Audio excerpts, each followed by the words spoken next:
এই আমাদের দুপুরের খাবারের ভাত বাড়া চলছে। এই যে ডিম বেরোলো, ডিম ভাতের হাঁড়ি থেকে ডিম বেরোলো, দুখানা গোটা গোটা ডিম বেরোলো। আর এই যে আমার থালাতে এই যে ভাত দেয়া হচ্ছে। আমার থালাতে আবার ঢ্যাঁড়স দিয়ে, আলু দিয়ে, ও ঢ্যাঁড়স পোস্ত আছে, আচ্ছা ঢ্যাঁড়স পোস্ত আছে। আর আমার জন্য আবার এখানে একটা মসুরের ডাল আছে, ঘন ঘন মসুরের ডাল দিয়েছে। ও যাই হোক, মসুরের ডাল। আর এখানে হচ্ছে এই যে আলু ভাতে আছে, আর এই উচ্ছে সিদ্ধ আছে, এটাকে মাখতে হবে আমাকে, এটা আমার জন্য স্পেশাল আইটেম।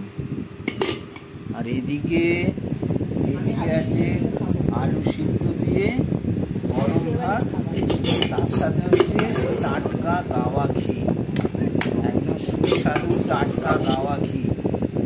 আজকে আমাদের একদম সাধারণ খাওয়া দাওয়া, একদম সাধারণ,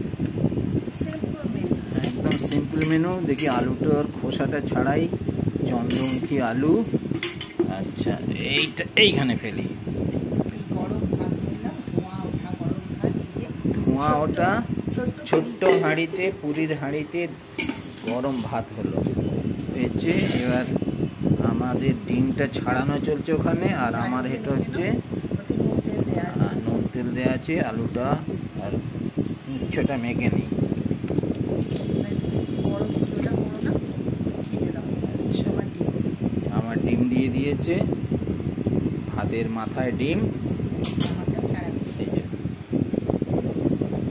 এই গরম গরম ভাত, তার সাথে গাওয়া ঘি, আলু সিদ্ধ, আপনাদের শুধু নয়, আমাদের শুধু নয়, সবারই খুব প্রিয়।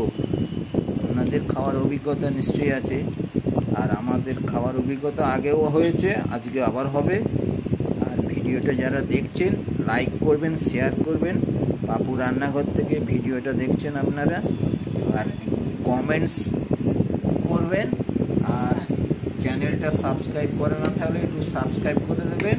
ব্যাস এইটুকুই আপনাদের কাছে আমাদের অনুরোধ। এখানেই শেষ করলাম। আজ আমরা ঘরে বসে